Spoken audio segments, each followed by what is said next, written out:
enfrentadas ante eventos importantes, los cuales pueden ser peligrosos o muy difíciles de conllevar. Entre los síntomas psicológicos del estrés está la ansiedad y la tensión, la preocupación incontrolable, irritación, distracción y dificultades en aprender cosas nuevas. Muy bien, señores, pues continuamos con el tema. Le recordamos que este programa es patrocinado en parte por Star Médica, nuestros amigos de Star Médica, más bien el cuerpo médico de Star Médica, y que le invitan para que cuide su salud, no se automedique, consulte a los profesionales en la salud de Hospital Star Médica. Star Médica, teléfono 227-5700, 227-5700, un espacio humano.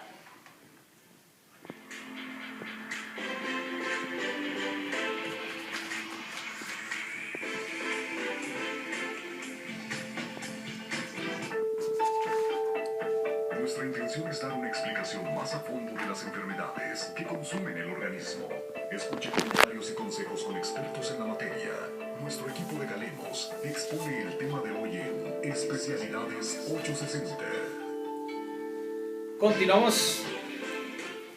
Continuamos aquí con el doctor Ignacio Reyes Macías, neurocirujano, y también maneja la ozonoterapia. Especialistas en el tema, señores. Más adelante le vamos a invitar para que marque a los teléfonos de cabina, aún todavía no, para poder exponer un poco más sobre el tema. Pero las enfermedades en la preproducción, me informaba aquí el doctor, que son trastornos de ansiedad, incluyendo el trastorno de pánico, trastorno obsesivo compulsivo, también el del estrés postraumático, las famosas fobias, el trastorno bipolar muy usado en nuestro siglo XXI. Este es bipolar, sobre eso vamos a hablar enseguida con el doctor. El trastorno de estado de ánimo, el trastorno de la personalidad, la famosa esquizofrenia, como era el caso de este jovencito del cual estábamos hablando, que mató más de 20 niños allá en Estados Unidos.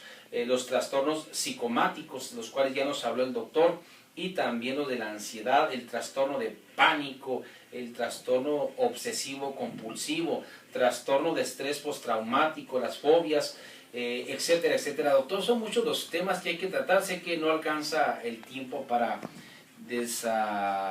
descifrarlos bien o desgajar bien los temas, pero ¿cómo pudiéramos hablar específicamente sobre la persona bipolar?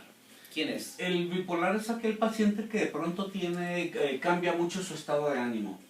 De pronto está en una fase que quiere hacer todo, ¿verdad? Que se va a una tienda y quiere acabarse la tienda, comprar toda la tienda, y luego de pronto cambia el estado de ánimo y comienza a deprimirse. O sea, son esos cambios de ánimo precisamente, ¿verdad?, que alternan este tipo de pacientes.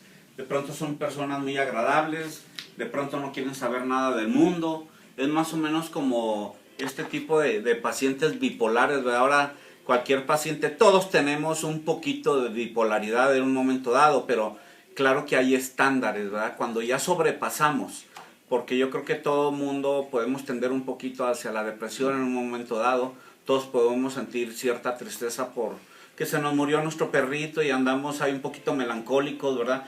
Pero eso no quiere decir que ya estamos rayando en un trastorno bipolar franco, ¿verdad? Ya cuando estos síntomas se exageran, es cuando ya estamos hablando de un trastorno bipolar prácticamente, ¿verdad? ¿Pasan esas enfermedades? ¿Les pasa la crisis?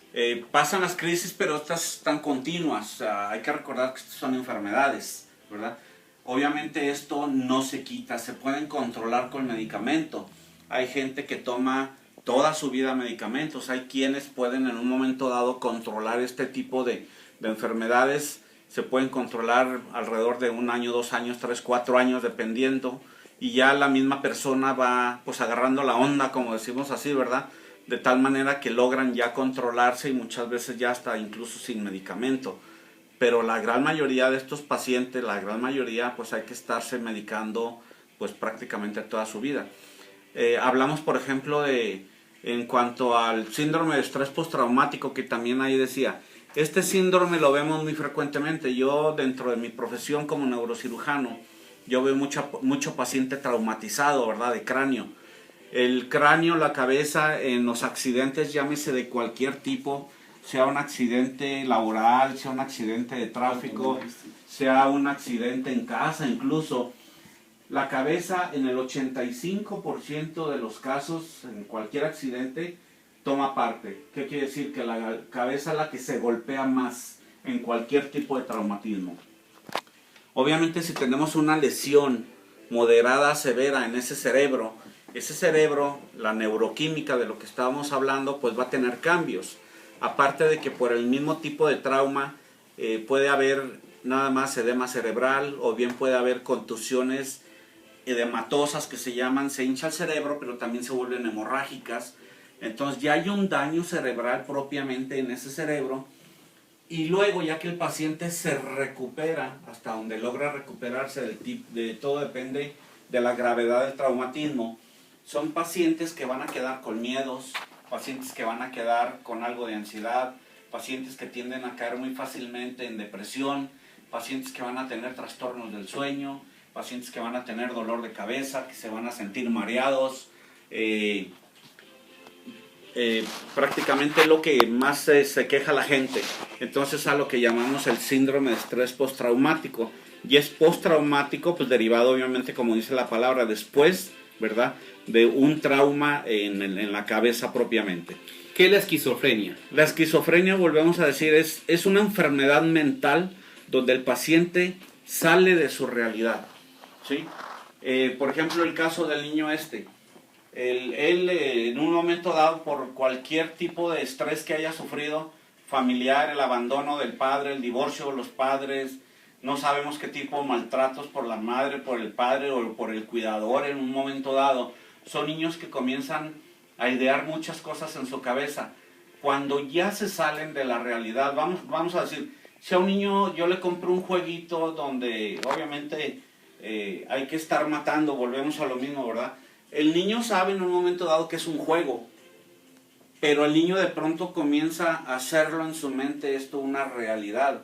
Y por eso los cambios psiquiátricos en este tipo de niños. Cuando ya salen de la realidad, exageran las situaciones sin caer en una realidad propia, entonces es cuando vienen todos los problemas mentales en este tipo de pacientes. Como sociedad estamos preparados para enfrentar los problemas que tiene nuestra comunidad con respecto a las enfermedades mentales. Me refiero específicamente a los pacientes psiquiátricos, sí, malamente conocidos en la calle como loquitos. Sí. Bueno, obviamente todo eso y desgraciadamente las asistencias públicas, ¿verdad? Por ahí tenemos el gran elefante blanco del hospital mental que está construido pero no funcionando. De nada nos sirve tener un edificio tan bonito, tan moderno, porque está nuevo, cuando no tiene función. Ese hospital ahorita debería de estar lleno de pacientes con ansiedad, con depresión, con esquizofrenia, con trastornos bipolares, con pacientes con pánico, etcétera, etcétera, etcétera. Aquí es donde un poquito o mucho se divide lo que es prácticamente las enfermedades mentales, que para ellos existe la especialidad de psiquiatría, separándolo de las enfermedades de tipo neurológico, ¿sí? Aquí se hace la separación, aunque el cerebro obviamente es el receptor o en un momento dado el productor de ambas enfermedades. Sin embargo, hay especialidades diferentes. De lo que se ha estado hablando ahorita, obviamente yo he metido un poquito en cuanto a la neurología mezclada, porque es lo que yo más hago, pero por ejemplo el cerebro obviamente tiene que ver completamente con todas las enfermedades mentales, pero para eso hay compañeros psiquiatras que se dedican exclusivamente al estudio de este tipo de pacientes, ¿verdad? Hay un hospital público, el de enfermos mentales, aquí cerquita a La Pila, sí, no recuerdo el nombre ahorita, no se me viene a la mente, pero obviamente es un hospital, el Hospital Civil Libertad, es un hospital que está sobrepasado ya, obviamente. En la calle hay mucha gente con mucho trastorno psiquiátrico que debería estarse atendiendo en un gran hospital como el que se nos hizo, mas no funciona, llamando la atención en un momento dado a que se hiciera el favor a toda la población para que esto se abriera en cuanto pudiera, ¿verdad? Las enfermedades mentales hoy en día han aumentado tremendamente. Ahorita, ¿cuánto divorcio no hay, por ejemplo? ¿Cuántos trastornos mentales, verdad? Llámese ansiedad, llámese depresión o como quieran llamarle el tipo de enfermedad. el estrés postraumático dado en un momento dado también, por todas las personas que han perdido a sus familiares, ¿verdad? En hechos, eventos trágicos, ¿verdad? Entonces toda esa gente pudiera en un momento dado estar en ese tipo de consultas, en ese hospital grandote que nos hicieron. Y como les digo, el Hospital Civil Libertad obviamente está sobrepasado. Tengo un amigo que tiene